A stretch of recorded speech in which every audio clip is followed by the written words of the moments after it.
You know, for decades, the global sportswear world basically had two kings, Nike and Adidas. Their playbook was legendary. Their dominance was absolute.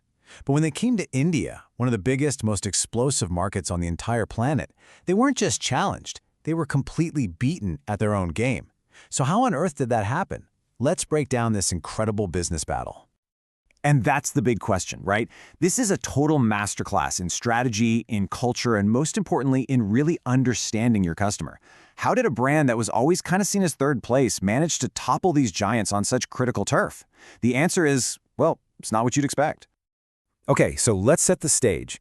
When Nike and Adidas entered India, they brought the exact same playbook that had worked everywhere else. I mean, this was the strategy that conquered Europe, the Americas, you name it. It was this well-oiled machine, powerful, proven, and honestly, it seemed invincible. So what did this playbook actually look like? Well, it had three main pillars. First, you had the global icons. They used heroes like Michael Jordan and David Beckham to sell this dream of international cool. Second, they were obsessed with performance tech. We're talking Air Max, Dry Fit, all that stuff for the serious athlete. And third, they built this wall of premium pricing to make their gear feel exclusive and elite. And look, to be fair, this wasn't a total failure. It worked brilliantly for a very specific slice of the market. You know, the top-tier urban folks who wanted that global status symbol. But here's the catch. That laser focus on the elite created a massive blind spot. A hole in the market so big you could drive a truck through it, and they just couldn't see it. And this, right here, is where the story gets really, really interesting. Enter Puma, the underdog.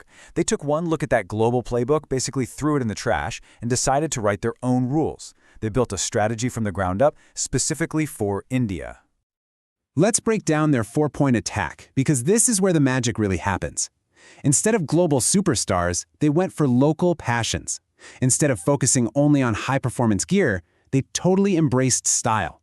Instead of just sports, they dove headfirst into entertainment and Bollywood. And instead of being exclusive, they made themselves accessible.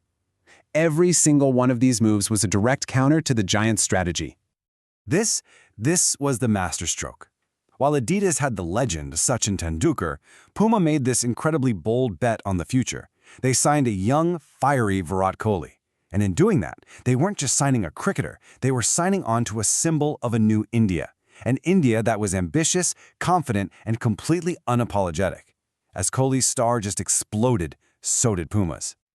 Now here's the game-changing insight. This is the core of their entire strategy.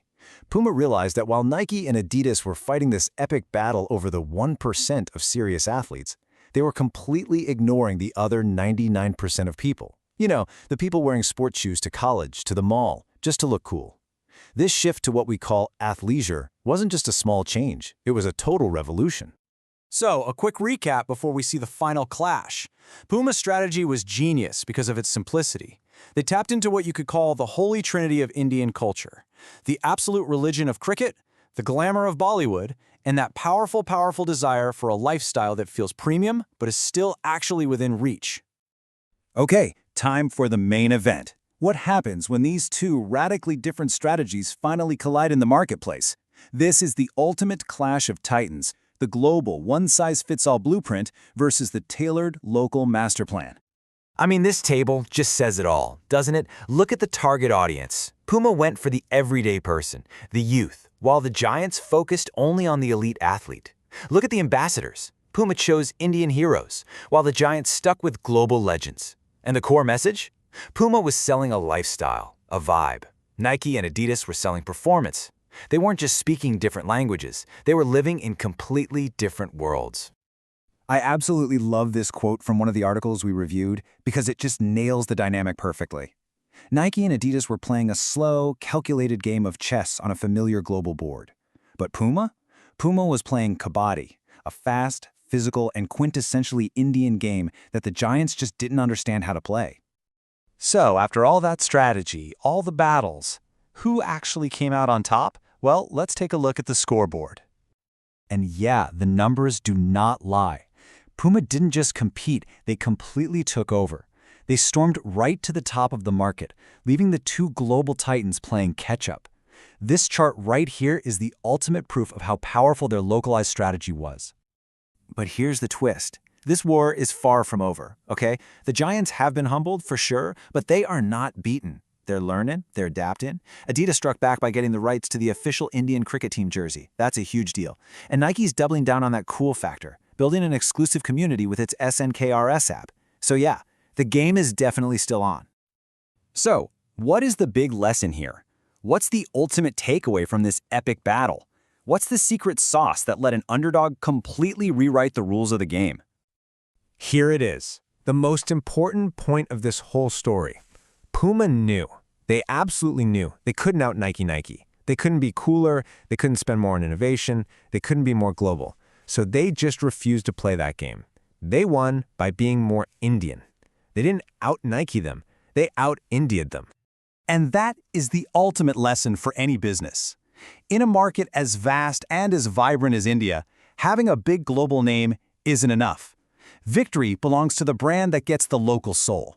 The brand that understands that in India, cricket isn't just a sport, it's a religion. So I want to leave you with a question to think about. Whether you're in tech or finance or retail, it doesn't matter. It is worth asking, what is that unique cultural truth, that local soul, that your business or your industry might be missing? The answer could be your key to unlocking incredible growth, just like it was for Puma. I really hope you enjoyed this breakdown of the great Indian sports war. If you want more deep dives into the world of business, strategy, and finance, make sure you subscribe to Finologix. We've got a lot more stories just like this one coming your way.